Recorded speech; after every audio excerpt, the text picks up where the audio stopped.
this or plan this, but I am going to retire. This is not an easy decision. It's the hardest decision of my life. I'm still in pain. It's been 4 years of this injury pain rehab cycle, and it's taken my joy of this game away. I want to thank football for so many wonderful moments in my life. Learn, change in so many meaningful ways. It's the greatest team sport in the world.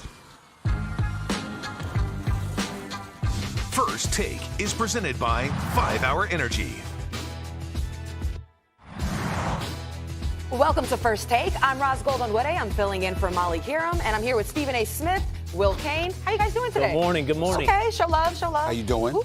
Everybody's all right? I'm good. I'm feeling great. All right. Good to see y'all. Good to see y'all. Good to see you. You're looking quite dapper this morning. He told me for the first time For the first time. So as much as the What compliment material is this? felt good, the insult hurt worse. I'm usually not that impressed, but it doesn't matter. Mrs. Will Kane and Mama Will Kane, who I had the pleasure of meeting. His mother's a very, very beautiful lady. I can't believe you're her son. But I got to tell you something. So mean. I mean, it's so. I mean, there's no question. But like Anthony Davis, she laid out my outfit How for me about this that? morning. How about that? Stephen A., we can't start off the show with one just full nice compliment for Will just to start the show.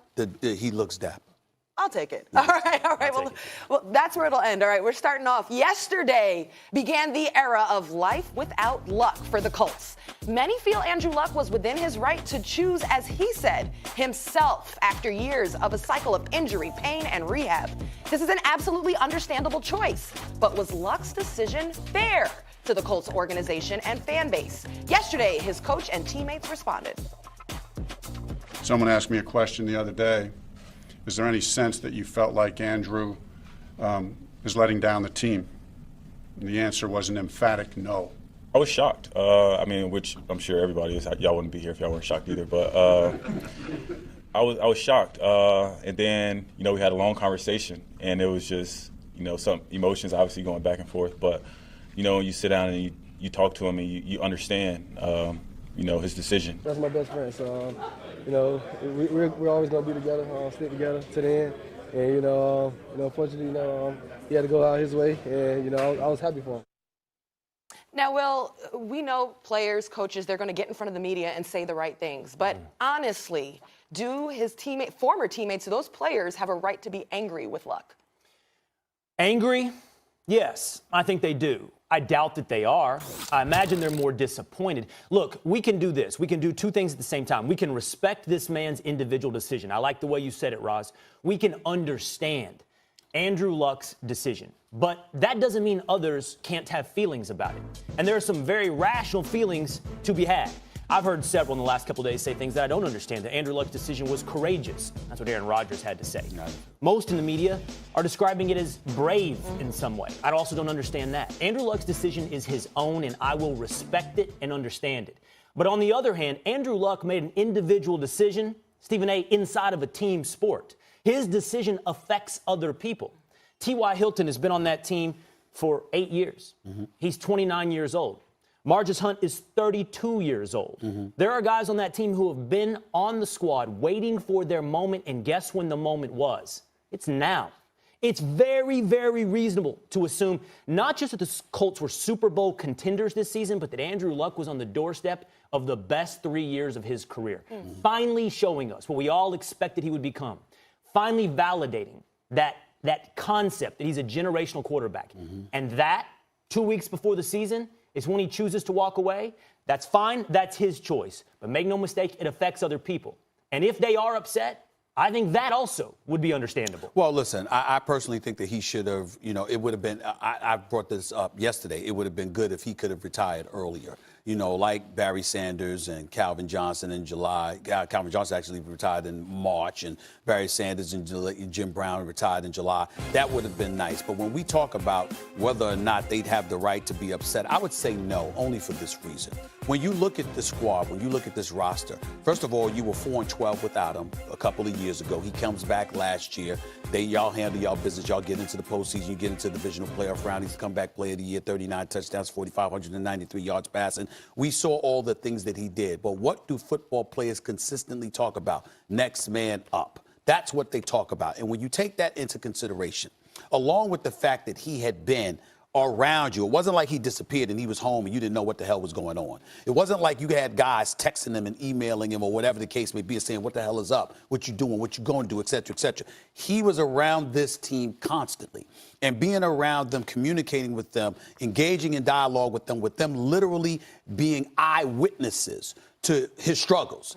That does play a role. It does play a factor.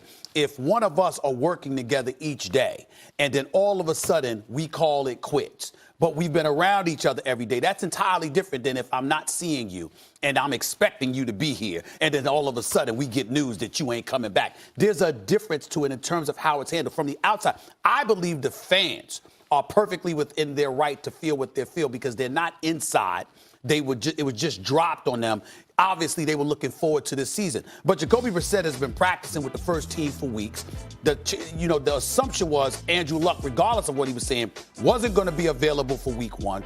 The assumption was, based on his history, that these injuries had been lingering. From what I've been told, he certainly wasn't shy about communicating that reality to the players. And I think the reason why you see a lot of them saying the right things is because they don't feel blindsided by what he did. So they're aware that he had been struggling. Let me get this straight. You think the fans have a right to be upset because they're not privy to all the information inside the building, but the players don't have a right to be upset because they've seen everything that's gone on behind the scenes. Correct. Let me build on your analogy.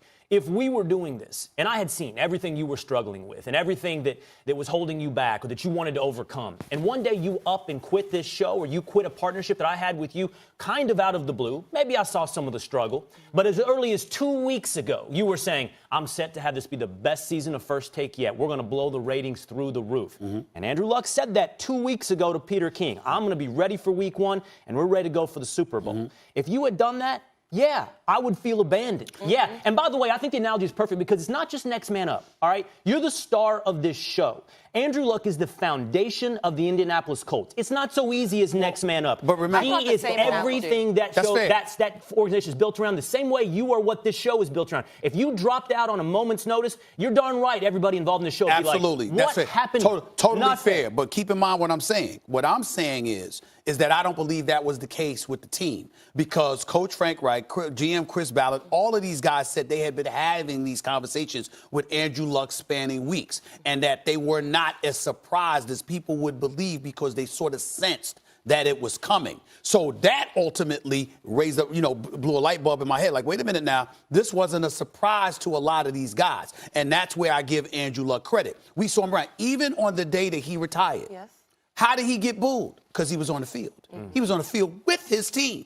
Even as the announcement came down that he was retiring, he still showed up for a preseason game with them on the sideline. So when you look at it from that perspective, people were not shell-shocked. They were disappointed because obviously he's a stud and you know what he's capable of doing when he's out on the field. But they did not feel betrayed and they did not feel blindsided. And covering football as we have, as a radio host, as television and radio host, and a reporter for 25 years, we have seen situations where guys have been absolutely, positively shell-shocked by the decisions their contemporaries make. That was not the case with the Indianapolis coach, which is why I say that I take their position. They should not be that upset. Stephen A., even if they had weeks of notice and conversation around this decision, what about the years of financial investment of strategy, investment of building a roster around a player that was supposed to be an era led by Andrew Luck, on top of the community investment by fans? I mean, certainly it's different than the weeks of notice. The fans are a different subject. Okay. The fans are a different subject. What about the financial and but in terms of the organization, investments? let me be very clear. I don't give a damn. Oh, Stephen A. Let me tell you why. Oh, Stephen A. See, her question is perfect. No, I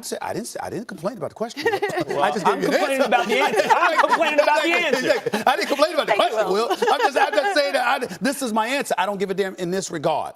As they're planning and they're formulating a plan and putting everything in play, let's keep in mind that these organizations pull quick hooks all the time. Players talk about that constantly.